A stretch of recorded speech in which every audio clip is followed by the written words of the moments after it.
we're going to have a look at finding the equation of a normal. But just before we do, I just wanted to go through what a normal is. So you might be aware of a tangent to a curve. So let's say the tangent at that point, it follows the gradient of the curve at that point. Whereas a normal is a line that's perpendicular to that tangent, but still crosses through that same point. So just this would be the tangent, and this would be the normal. Again, they're perpendicular, and because they're perpendicular, we can say that the gradient of the normal is the negative reciprocal of the gradient of the tangent. So what we can do first is use dy dx to find the gradient of the tangent, and then do minus 1 over that gradient to find the gradient of the normal. So let's do that. So finding dy dx, first we need to put this in a form where we actually can differentiate it. So just expanding the numerator. I won't go through expanding because I'm sure you know how to do that at AS stage, but you'll get this here, all divided by 2x, and then you really can't differentiate that yet in first year maths at least, so you want to separate it into 3 individual fractions.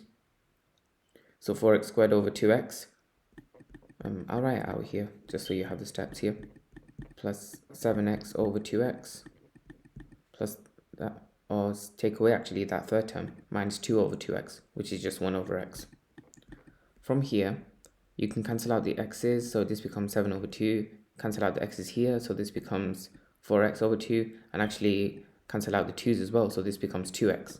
So just writing this out cleaner, we have y is equal to 2x plus 7 over 2, and then to make this in a format where we can differentiate it, I'm just going to call it x to the power of minus 1.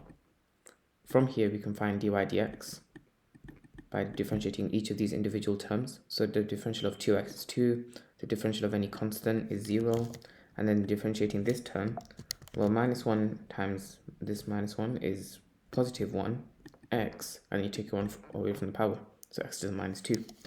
Or if it helps you, with the next power, we're going to write this as 1 over x squared. Perfect.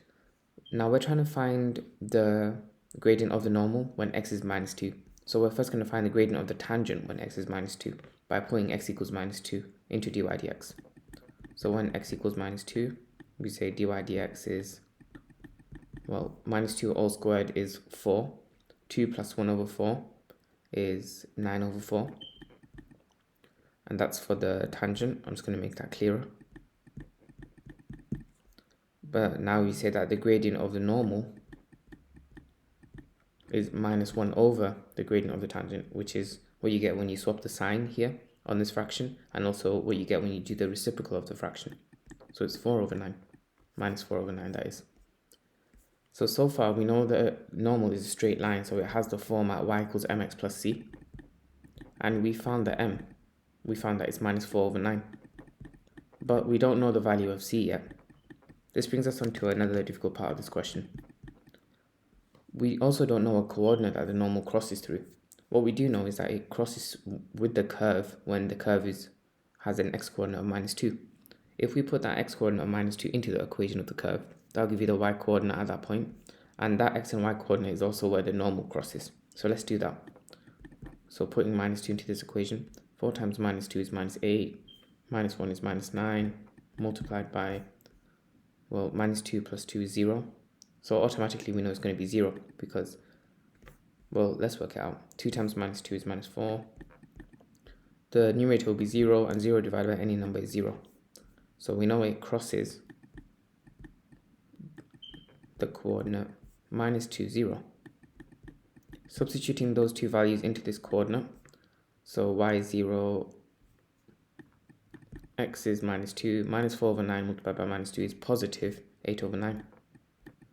And then plus c, and that would mean that c is minus 8 over 9. Great. Now we can put this whole thing into one specific equation. Y equals minus 4 over 9x. Sorry, my brain's freezing. Minus 8 over 9. That would be the answer. It's just asking for this specific format. So what you do, I just ran out of space, but actually I can do it here. I just do it in a different color so you don't get confused with the other colors. We first multiply everything by 9 because we don't want any whole numbers in our answers. It says it wants a, b, and c to be integers. You're able to do that, by the way. Multiply every term by a specific number. So you'll get this after multiplying each term by 9. And then you want to take all the terms to one side, starting with the x term. So add 4x to both sides, so you get 4x here. The y is already on the left hand side, so plus 9y. We also take the minus 8 to the other side by adding 8 to both sides, and we say that's equal to 0. That's your final answer.